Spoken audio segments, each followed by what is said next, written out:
Bienvenidos, mis estimados estudiantes, a la sesión de hoy, miércoles 11 de mayo del 2022, en Lengua Española 1, de la Escuela de Idiomas Modernos de la Universidad Central. Estamos esperando alumnos. Ya han comenzado a llegar. Hoy vamos a conversar sobre la argumentación. Qué difícil es. Pero tenemos bastante material, aunque no estoy seguro de que todos hayan accedido a él. Todo. Bueno, podemos enmendar esa falla prontamente. Hola, chicas.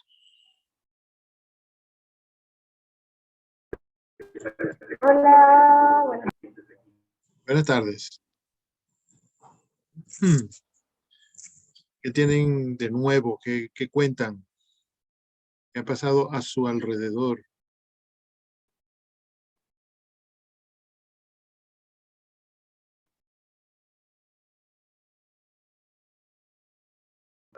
El argumento me tiene un poco confundido. Qué malo. ¿Por qué? Sí, definitivamente. Las falacias. Ay, Dios mío, las falacias. Yo esta semana he tenido un problema con además del problema que ya hubo con el video, que estaba desaparecido, y fui yo quien lo encontró. Ja, ja, ja. No he logrado ver todo el video. Hola, Emily. No había visto que habías puesto un mensaje. No he logrado ver todo el video de Juan Pedro Salazar. Iba a decir Juan Pedro López, que es un artista del siglo XVIII, abuelo de Andrés Bello. No he logrado ver todo ese video y no he llegado a las falacias, pero las falacias son una cosa interesantísima, fascinante, que hay que estudiar y que entre más te confundan, mejor. No, bueno, profe, no. Buenas tardes. Buenas tardes. Claro que sí, entre más te confundan, mejor, porque eso significa que estás poniendo la mente a desentrañar el asunto. Cuando ella lo desentrañe, tú te sentirás feliz. A ver, entonces, ¿qué es lo que pasa con las falacias? Perdón, antes de responderme eso, Salazar menciona las falacias y las explica en el video. Fíjate que confesé que no he llegado a ese punto en el video. Sí, las explica todas. Bueno, cuatro tipos de falacias. Mira, hago clic ahí y me sale, hago clic para adelantarlo y me sale justamente las falacias. No debe haberlas explicado todas porque son un montón. Por eso me corregí después, dije 4 nada más. Ok. Ad hominem de generación precipitada, de petición de principio y ad ignorancia. Ese de la ad ignorancia es particularmente interesante porque todos somos ignorantes. Entonces todo lo que decimos es una falacia. No es cierto. Entre más se preocupe uno por eliminar el error de las cosas que dice, entre más se preocupe o más bien se ocupe de ser claro en el pensamiento, menos ignorancia va a haber en en el, en el argumento. Además, ignorancia aquí no significa que uno es un bruto que no ha estudiado nunca, sino que hay detalles de algunas situaciones que no conoce, simplemente que no conoce, que ignora. Eso también está escrito en latín, que es un idioma antiguo. Iba a decir un idioma extranjero, pero el que habla español no puede tener el latín como idioma extranjero. No es un idioma extranjero exactamente. A ver, entonces, un momento. ¿Algún otro de los que ya han entrado tiene problema con las falacias?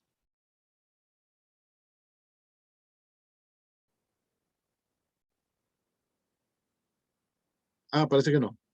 Bueno, pero como como es Gil quien ha preguntado, yo creo que voy a compartir la pantalla para... Ajá, Emily Rivas dice, sí, profesor. Ya son dos. Voy a compartir la pantalla para que veamos todos lo que dice Salazar. A ver, perdón, ¿qué decías?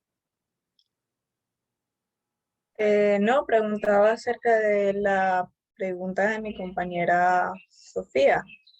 No hice una pregunta exactamente. Yo pregunté qué tienen por ahí, qué duda, qué consulta. Y ella dice, sí, tengo un problema, las falacias. Su problema es las falacias. Emily pregunta por el chat que cómo identificarlas. Ya vamos a ver. No lo encuentro, no lo encuentro.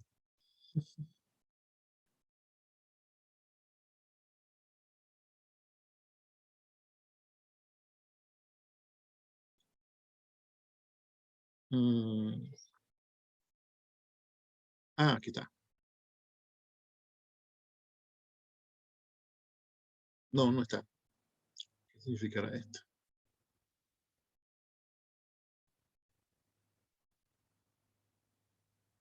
Bueno, sí, en realidad sí. Vamos a buscarlo por aquí. Argumentación. ¿Ustedes ven lo que yo estoy escribiendo? Sí.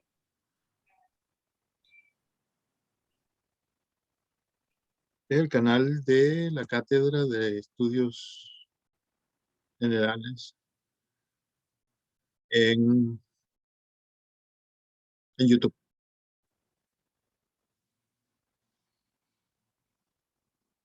Oh.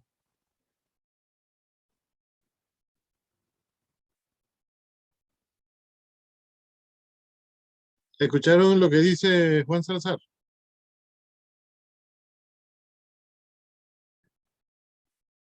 Chicos, parece que no. Muchachos, ¿escucharon lo que dice el profesor Salazar?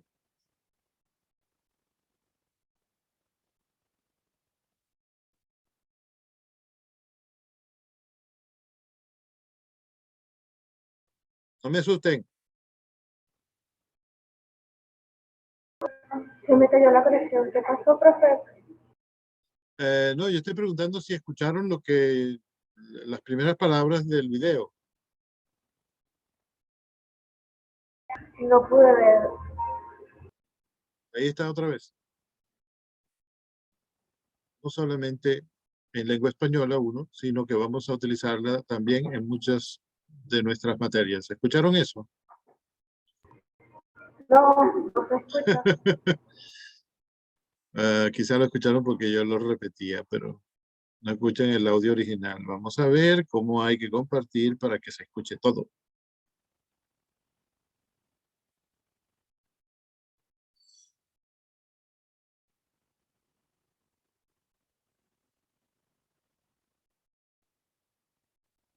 No creo que esto solucione.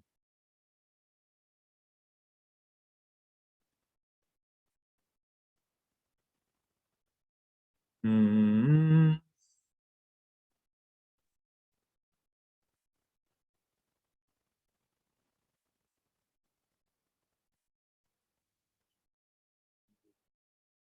Profe, una pregunta.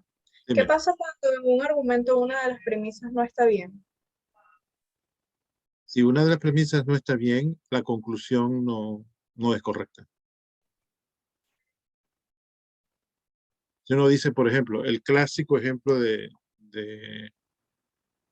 ah, de falacia. ¿Cuál era el clásico de falacia? No, de argumento, que está compuesto, como ya ustedes saben, de dos premisas, al menos dos premisas y una conclusión. Uno dice, este es el ejemplo que más se ha utilizado en la historia. Todos los hombres son mortales. Sócrates es hombre. Esas son las dos premisas. Y ahora viene la conclusión. Por tanto, Sócrates es mortal. Si una de las dos premisas tiene o contiene un error, entonces se llegará a una conclusión equivocada. Si uno dice, por ejemplo, Sócrates todos los hombres son mortales. Sócrates es un animal. Por tanto, todos los hombres son animales. A partir de esas dos premisas no se puede llegar a la conclusión de que todos los hombres son animales. Sí lo son, pero no se puede llegar a esa conclusión a partir de la idea todos los hombres son mortales y Sócrates es un animal. No se puede llegar porque en realidad Sócrates no es un animal. Quizá no es un ejemplo, quizá el ejemplo de equivocación no es bueno, pero Sócrates es un hombre, no es un animal. Entonces, y introduciendo ese error en el sofisma, perdón, en el silogismo, introduciendo ese error en el razonamiento, se llega a otro error. Es como cuando en matemáticas uno tiene varios factores que sumar o que multiplicar. Si uno está equivocado, el resultado está equivocado. Aunque sean mil sumandos. Si uno tiene una falla, bueno, el resultado final va a ser equivocado. Sí, perdón. No, no, decía que gracias por aclararme la duda. Tenía Ok. esa- Caramba, no sé cómo hacer para que oigan el audio de Salazar, pero creo que lo voy a poner así como está, que aunque no la oigan, y vamos a buscar la lámina en que se hable de las falacias, que era más adelante del 14, minuto 14. ¿Sí? Exactamente. ¿Ya lo están viendo ahí? Falacias o sofisma. ¿Sí? Ok, las falacias o sofismas, ya casi nadie usa la palabra sofisma para referirse a las falacias. Son argumentos que parecen válidos cuando se desarrollan, pero realmente no lo son. Existen esos cuatro tipos. Ya ustedes parece que han visto esto. Vamos a ver.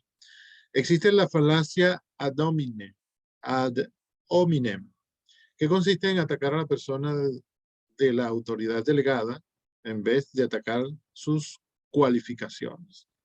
No se ataca a las ideas, sino a quienes las exponen. Claro, ad hominem significa al hombre. El lenguaje contemporáneo decimos a la persona, al ser humano, pero en latín decían al hombre, ¿no? Yo no sé si en latín incluían a las mujeres cuando decían hombre, pero no creo, porque las mujeres eran consideradas seres inferiores. Entonces, esta es una argumentación que contiene un error, y además un error grave. Por ejemplo, usted va y le dice a alguien, mira, yo observo que escribiste mal la palabra Venezuela, la escribiste con B larga, ¿no? Y todos sabemos que Venezuela es con B pequeña.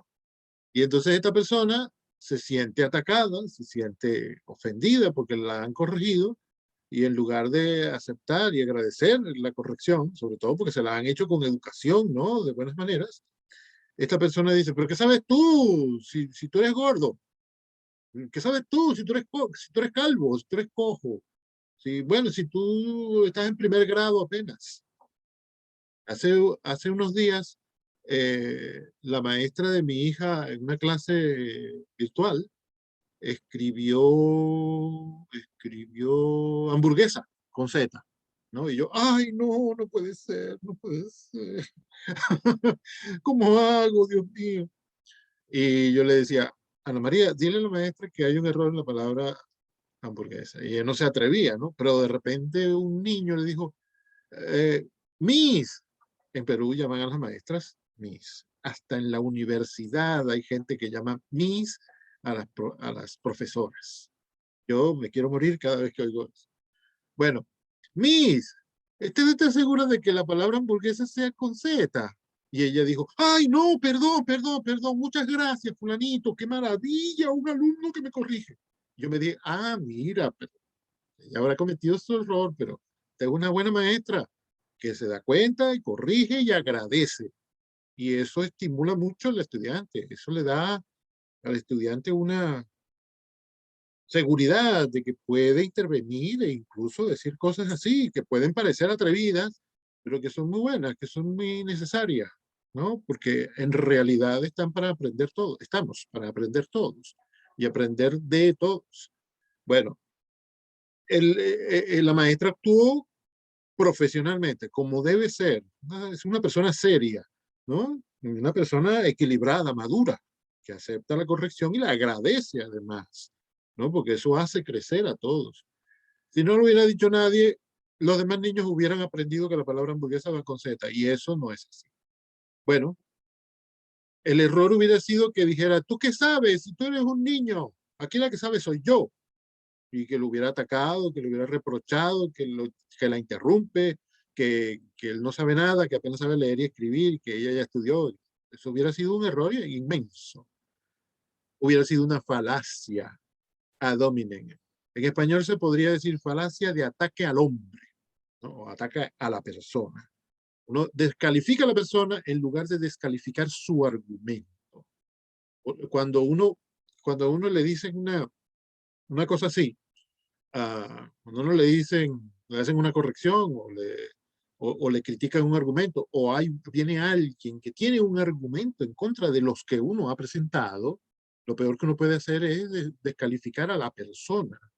A uno le puede parecer que es un asqueroso, que no se baña, que no sé, que no se limpia, que no se corta las uñas, que qué sé yo. Hasta si uno es racista, a uno le puede parecer que como es indio, entonces es un ser inferior, ¿no?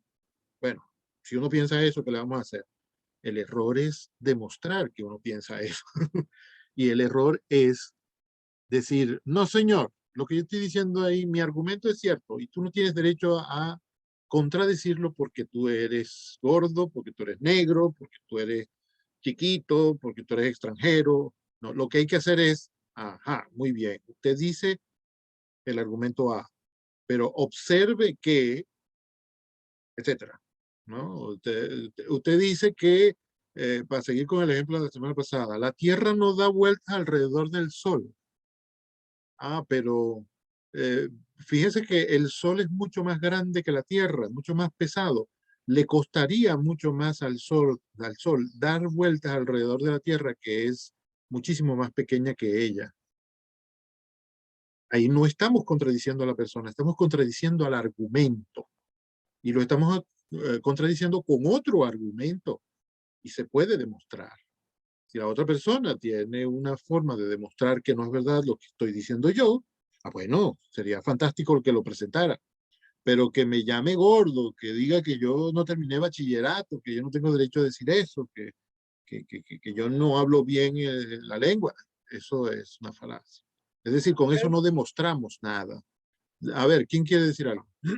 De hecho, es curioso que en el contexto histórico en el que surgió esta palabra ad hominem, se Sí, hacía la falacia ad hominem contra las mujeres porque, como usted mencionó, ciertamente, se les consideraban seres inferiores. ciertamente, sí. La mujer no tenía derecho a participar y a contradecir a nadie, especialmente a los hombres, porque eran mujeres. Vaya argumento. Eso sería como Eso sí decir era que una no eres nadie. falacia. Eso es una Eso sí era falacia una en sí misma. falacia. Sí, esa era una inmensa falacia. Y los menos que se daban cuenta eran los hombres, precisamente, los que se creían superiores. Pero una falacia puede contar como argumento, a pesar de que esté errada. Hay, bueno, lo que se dice normalmente de las falacias es que no, porque una falacia es un error. Hasta, hasta puede hacerse una falacia intencionalmente para engañar a otros. Un candidato presidencial, por ejemplo, puede decir, eh, fíjate cómo el otro candidato o el presidente actual te engaña, porque, no sé, dijo que, dijo que iba a construir 300 casas aquí en este barrio y mira cómo todavía están haciendo el piso. Bueno, podría decirse, el argumento contrario a eso podría ser, están construyendo el piso, luego vendrán las demás etapas. Vamos a ver, tú ya consultaste el cronograma de construcción. Bien podría ser que están cumpliendo puntualmente lo que tenía que hacerse. Para hoy tocaba terminar el piso y mañana empiezan con las paredes, por ejemplo. Pero el que quiera manipular la información dirá, prometieron que iban a construir casas. Mira, apenas tienen el piso. Está escondiendo información o está ignorándola a propósito, porque bien puede ser que estén cumpliendo el cronograma puntualmente. Una falacia es precisamente lo contrario a un argumento. Puede utilizarse, lógicamente, sí. Hay miles de personas que las utilizan y no se dan cuenta. Puede ser que lo hagan sin darse cuenta, pero no deberíamos llamarlos argumentos. Es decir, hay que prepararse para reconocerlas, como decía Rivas, que lo que quiere es identificarlas. Hay que prepararse para identificar las falacias, es decir, los argumentos engañosos, los que no son argumentos en realidad. Y este del ataque al hombre, yo creo que es bastante fácil de identificar porque se nota que no estamos contradiciendo a la idea, estamos atacando al que dijo la idea. Y eso no es argumentar, eso es atacar. Me hace recordar en la antigüedad también, cuando llegaba un mensajero con una mala noticia, si le venía a dar la noticia a un rey, lo más común era que el rey ordenara que le cortaran la cabeza, que mataran al mensajero. ¿Qué ganas matando al mensajero? Es decir, la mala noticia se convierte en buena porque tú matas al mensajero. La mala noticia se muere porque tú mates al mensajero. La información es otra cosa. Porque el mensajero dijo es otra cosa. La vida del mensajero se debería preservar. No tiene nada que ver. Podría ser tu enemigo, el que te está dando una noticia, pero si es verdad, bueno, es verdad. No, no vas a cambiarlo porque lo ataques. En la política de los últimos 20 años, bueno, en la anterior también, porque en los últimos 20 años ha sido vergonzoso. En la política venezolana de los últimos 20 años ha sido vergonzosamente común la práctica de la falacia ad hominem. Es decir, los políticos últimamente no presentan argumentos, solamente presentan descripciones falaces, descripciones de cómo son los otros. Y pretenden que describiéndolos lo malo que son, ya uno va a creer en los argumentos que ellos dan. Es decir, yo soy bueno, fíjate cuán malo es él, yo soy bueno. Eso no es un argumento. Lo cierto es que son malos todos. No puede decir que como aquel otro es malo, yo soy bueno. Eso es un ataque al hombre, eso no es argumento. Es un error, un engaño, una manipulación, esconder los hechos y sobre todo esconder los hechos negativos que tengo yo, esconderlos detrás de los hechos negativos que tienen los otros. A un buen argumentador no le cuesta nada reconocer lo positivo que hay en el argumento de los demás. Un buen argumentador normalmente incluso comienza reconociendo, es verdad lo que dices cuando dices tal cosa. Perdón. Es verdad lo que dices en tal punto. Sin embargo, yo creo que también es verdad esto que estoy diciendo yo con respecto a tal cosa, ¿no? Qué lástima que no tengo ejemplos. Aunque no debe ser difícil encontrarlos por ahí. Profe, Sí. yo sé que yo me quedé callada en el momento en que preguntó si teníamos algún problema con alguna falacia. Sin embargo, estoy cuestionándome sobre la falacia ad ignorantia, porque ¿qué nos demuestra a nosotros que es una falacia algo que todavía no está comprobado realmente? Quizá exactamente eso, que no está demostrado. Vamos a ver lo que dice aquí de la... Pero, por ejemplo, supongamos que vamos con el ejemplo de estudios en los años 70 u 80, en base a ciertas cosas que no estaban muy bien medidas, para demostrar que la mujer o el cerebro de la mujer era inferior. ¿Cómo podemos saber en ese momento exacto que es una falacia si los estudios nos demuestran otra cosa distinta, pero que sin embargo, años, décadas después se demuestra lo contrario. ¿Cómo sabemos en ese momento exacto que lo que nos están diciendo es una falacia? Es imposible de determinar.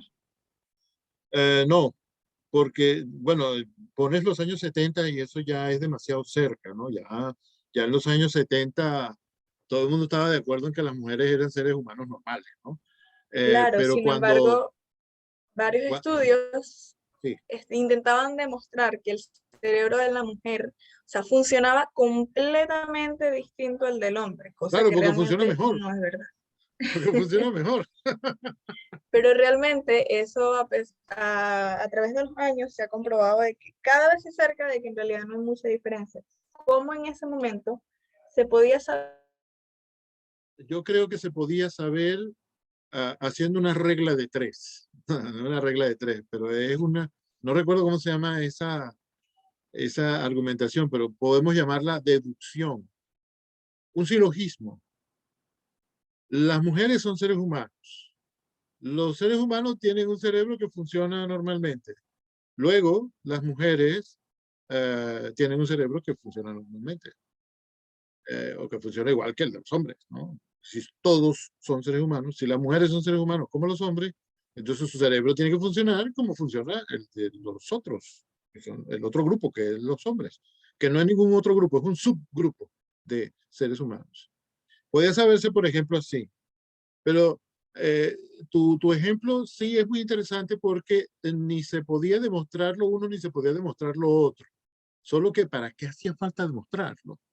Las mujeres son seres humanos. Profe, disculpe, se me cayó la conexión, ¡Ay, podría. no! Tan difícil que fue decir eso.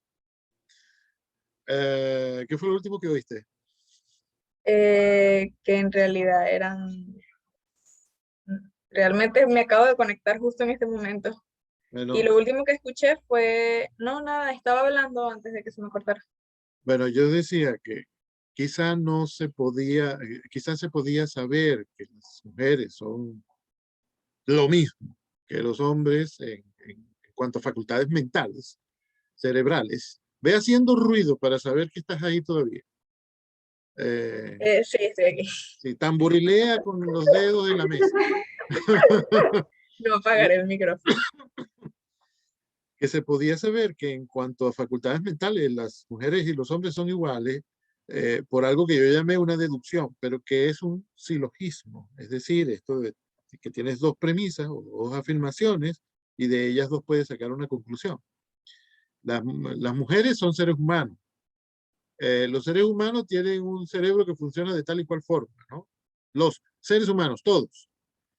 En conclusión, las mujeres tienen un cerebro que funciona como funciona siempre en los seres humanos, ¿no? O sea, las mujeres son seres humanos normales porque, bueno, porque son seres humanos. Pero, al final dije, pero sí es muy interesante tu observación, tu pregunta, porque en un momento en que no está demostrado, yo no sé para qué se tiene que demostrar eso, pero como no está demostrado, entonces ni un lado ni el otro podía afirmarlo así con estudios científicos que ya no dejaban duda. Lo que pasa es que ¿para qué lo va a demostrar?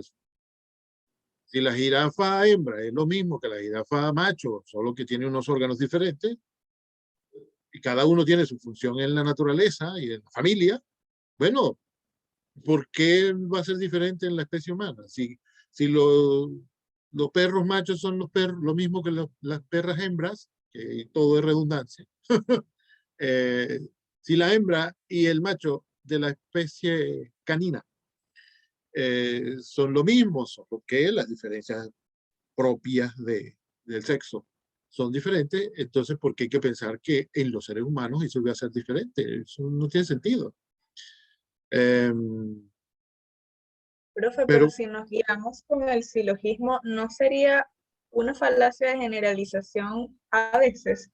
Porque yo podría decir también, los hombres o el ser humano tiene 5 dedos. Juan es un ser humano, Juan tiene, por conclusión, Juan tiene 5 dedos. Pero puede ser que Juan tenga 4 dedos porque nació con 4 dedos. Ah, no, a mí no me gusta hablar tanto con gente tan inteligente. Hazme el favor. No, no, no, no. Sí, es verdad. En este caso, uno puede darse cuenta siempre, el que argumenta y el que escucha el argumento puede darse cuenta de que hay situaciones que pueden ser diferentes. Lo lógico, lo normal, lo frecuente, lo natural, lo que uno más encuentra, ¿no? Estadísticamente, es que los seres humanos tengan 5 dedos en cada mano. Porque si Juan tiene 5 dedos, le faltan 15. Eh, lo más normal, lo más común, ¿no? En lingüística se tiene que hablar así. Lo más normal es que esto se llame así. Pero hay casos, hay lugares donde lo llaman de otra forma. Lo más normal es decir sandía en América. Bueno, hay lugares como Venezuela donde dicen patilla. Pero uno sabe esas cosas, uno tiene esa información. Lo más normal es que los hombres tengan 5 dedos. Juan es un hombre. Muy bien, entonces debe tener 5 dedos. Lo lógico es pensar que tenga. Otra cosa es ir a verificar si los tiene de verdad o ha perdido alguno, o incluso puede ser que haya nacido con uno más. Porque hay gente que nace con un dedito por ahí, que llaman supernumerario. Entonces, bueno, claro, si uno toma eso, si uno lo expresa de forma general, sí, comete el error de la generalización. En un argumento así, como ese de los dedos, deberías llegar a la conclusión de que Juan debería tener 5 dedos. Y bueno, si no podemos demostrarlo, no. Si no podemos ir a comprobar, entonces podemos usar esta información hasta que se demuestre lo contrario.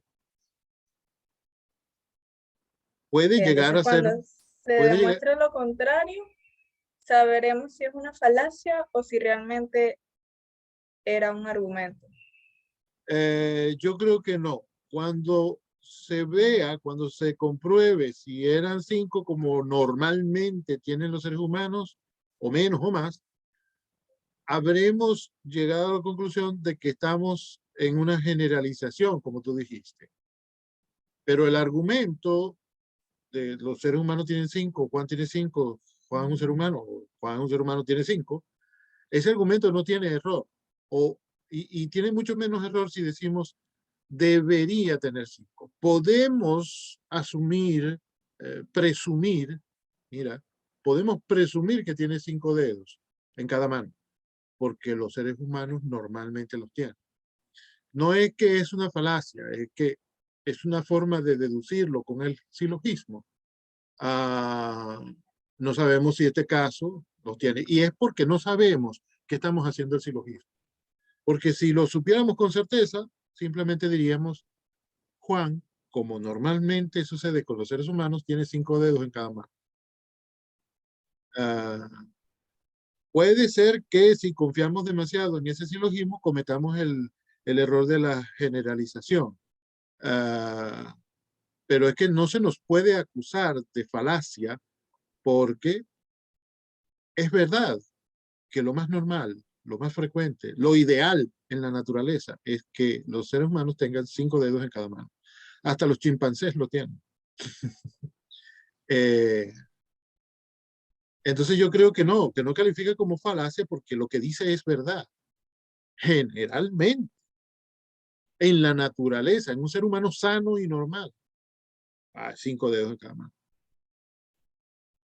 Aquí Podemos, le tengo otra duda. Le tengo otra que también me dejó fue pensando. Es que este tema toca mucho la filosofía. Yo no doy para sí, tanto. sí, Ah, sí, yo, de pana.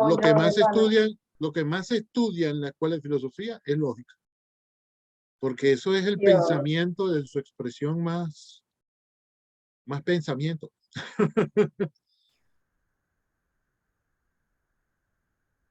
Esto ya tiene que ver más con la lengua y el uso de la expresión. Y es que cuando uno dice, estudios afirman que, no sé, a la mayoría de la población no le gusta el chocolate con menta, el sabor de la chocolate con menta, ¿verdad? Ujú. Pero no presentas la persona que hizo estos estudios o en qué se basa esa afirmación de que estudios afirman. Se podría considerar falacia porque si no tienes el respaldo del informe científico donde están esos estudios, o etcétera, de verdad, pues, decir que estudios afirman así de la nada. Yo creo que sí, es lo que aquí en la pantalla dice generalización precipitada. No como en el caso de los dedos, en que todo el mundo ha visto miles de seres humanos con 5 dedos en cada mano. También hemos visto algunos que tienen 4 o 3, aunque no tienen ninguno. Imagínate la gente que no tiene brazos o que le falta un brazo. Al no tener mano no tiene dedos, ¿no? Pero esos son pocos. Bueno, serán muchísimos, porque una persona a la que le falten dedos ya eso es demasiado, pero sabemos que lo normal es que sean 5. Y hemos pasado toda la vida viendo a todos nuestros semejantes con 5 dedos en cada mano. Nosotros mismos tenemos 5. Ojalá que todos nosotros tengamos 5, ¿no? No es lo mismo que este caso, porque en el caso ese que dice Gil es el que puso el ejemplo del chocolate.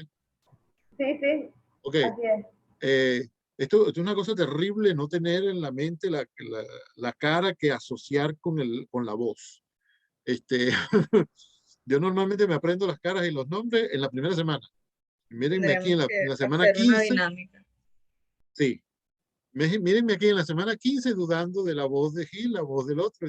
Bueno, entonces, en el caso de los dedos, todos hemos visto miles de personas que tienen 5 dedos en la mano.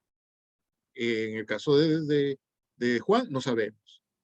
No es el mismo caso que este de la Universidad Fulana hizo un estudio que demuestra que la mayoría de la gente no le gusta el chocolate. No es lo mismo, precisamente por eso que dice Gil. No se están presentando los datos. Y es que aunque los presentaran, el gustar o no gustar del chocolate este o el chocolate aquel es una cosa muy subjetiva. No sabemos en verdad si eso es lo más generalizado o si son pocas personas las que gustan de eso o pocas personas las que les disgusta el chocolate con menta. Es precipitada porque no hay datos suficientes. Es más, no hay datos. El autor de esa frase dice que los hay, pero ¿dónde están? Nosotros podemos dudar incluso de que sea verdad que hay una universidad no sé dónde que hizo un estudio o que hizo varios estudios o 100 estudios sobre eso y que demostró eso. Lo podemos dudar porque el que afirma eso no presenta la información. Una vez en una clase de estilística comparada del inglés, cuando yo era estudiante, la profesora Adriana Bolívar, que ahora es una autoridad internacional en el análisis del discurso, Adriana Bolívar nos pidió que nos formáramos en equipo, que íbamos a presentar un trabajo de 3, 4 estudiantes. Yo me agrupé con mi compinche de esa época e hice el trabajo, ¿no? Entonces, el trabajo consistía en que había que leer unos textos. Eran 3 o 4 textos que eran reseñas de obras teatrales, ¿no? De los 4 textos, 5, no me acuerdo cuántos eran. Eran reseñas de obras de teatro, en inglés todo, ¿no? Y entonces teníamos que observar los tipos de oración que se usaban en los 4 textos. Había que contar para ver cuál era la más frecuente. Fíjense, la más frecuente. No es que la única que usan, porque ¿qué hablante usa un solo tipo de oración? No, eso no puede ser. Porque como se habla de diferentes cosas, de diferentes situaciones, de diferentes realidades, entonces hay que utilizar diferentes tipos de oración, diferentes tipos de verbos, diferentes tipos de conjugación, etcétera, etcétera, etcétera. Entonces había que ir leyendo oración por oración e ir clasificándolas, ¿no? Esta oración es pasiva, esta oración es tal, esta oración es reflexiva, esta oración es no sé qué, etcétera. Y entonces, después de eso, había que presentar un trabajo informando todo eso y después había que hacer una exposición. Simplemente exponer los datos. Lo que no ha hecho este periodista o lo que sea, el autor de la frase que está exponiendo Gil. Ya nos pasamos de los 40 minutos. Tenemos 43 minutos grabando y no pasa nada. Entonces, había que exponer eso. Y cuando me tocó a mí, cuando nos tocó a mi compañera y a mí exponer, ella dice, mi compañera dice, y en cuanto a las oraciones pasivas y activas, nos sorprendió que hay el doble de oraciones activas que pasivas, ¿no? Que es algo muy irregular en inglés. La profesora interrumpió y dijo, ¡ah! Otro mito que se cae. Todo el mundo dice que en inglés hablan